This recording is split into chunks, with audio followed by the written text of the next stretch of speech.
भगवान विष्णु ने कई बार ऐसा हुआ है कि जगत कल्याण के लिए जब दिखा कि अधर्म धर्म पर हावी हो रहा है या अधर्म का पलड़ा धर्म पर भारी हो रहा है तो उन्होंने छल से काम लिया है। ऐसे कई उदाहरण पुराणों में मिल जाएंगे जब धर्म की रक्षा के लिए या देवताओं को हार से बचाने के लिए छल का प्रयोग किया है। ऐसा ही एक उदाहरण है जब भगवान विष्णु ने एक असुर की पत्नी का पतिव्रत धर्म तुड़वाया था, जिससे धरती पर धर्म का राज बना रहे।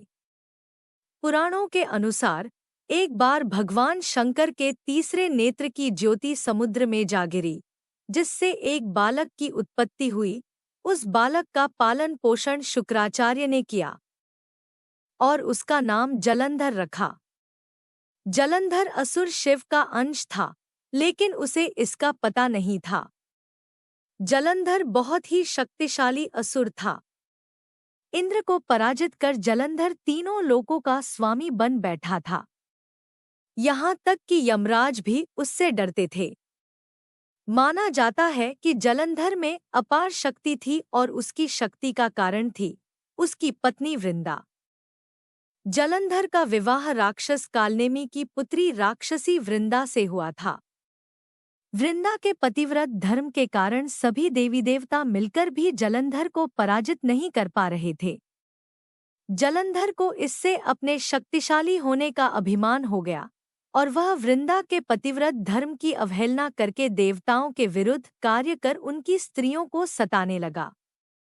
जलंधर को मालूम था कि ब्रह्मांड में सबसे शक्तिशाली कोई है तो वे हैं देवों के देव महादेव। जलंधर ने खुद को सर्वशक्तिमान रूप में स्थापित करने के लिए क्रमश पहले इंद्र को परास्त किया और त्रिलोकाधिपति बन गया। इसके बाद उसने विष्णु लोक पर आक्रमण किया। जलंधर ने विष्णु को परास्त कर देवी लक्ष्मी को विष्णु से छीन लेने की योजना बनाई। इसके चलते उसने बैकुंठ पर आक्रमण कर दिया, लेकिन देवी लक्ष्मी ने जलंधर से कहा कि तुम भी समुद्र से उत्पन्न हुए हो और मैं भी समुद्र से, इसलिए हम दोनों भाई बहन हैं। देवी लक्ष्मी की बातों से जलंधर प्रभावित हुआ और लक्ष्मी को बहन मानकर बैकुंठ से चला गया। इसके बाद उसने कैलाश पर्वत पर आक्रमण करने की योजना बनाई, अपने सभी असुरों को इकट्ठा किया और कैलाश जाकर देवी पार्वती को पत्नी बनाने के लिए प्रयास करने लगा। इससे देवी पार्वती क्रोधित हो गईं और तब महादेव को जलंधर से युद्ध करना पड़ा, लेकिन वृंदा के सतीत्व के कारण भगवान शिव का हर प्रहार जलंधर निष्फल कर देता था। यहाँ तक कि ऐसा लगने लगा शिव जी भी उसे नहीं मार पाएंगे।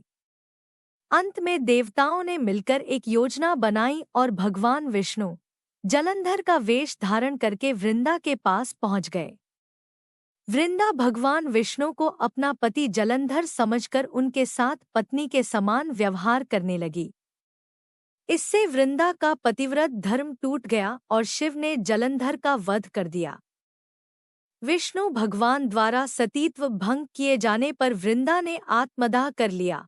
तब उसकी राख के ऊपर तुलसी का एक पौधा जन्मा। तुलसी देवी वृंदा का ही स्वरूप है, जिसे भगवान विष्णु लक्ष्मी से भी अधिक प्रिय मानते हैं।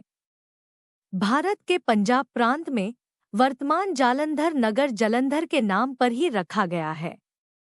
जालंधर में आज भी असुरराज जलंधर की पत्नी देवी वृंदा का मंदिर मोहल्ला कोट किशनचंद में स्थित है। अगर आपको ये कहानी पसंद आई हो तो कृपया इस चैनल को सब्सक्राइब करें और वीडियो को लाइक करें। धन्यवाद।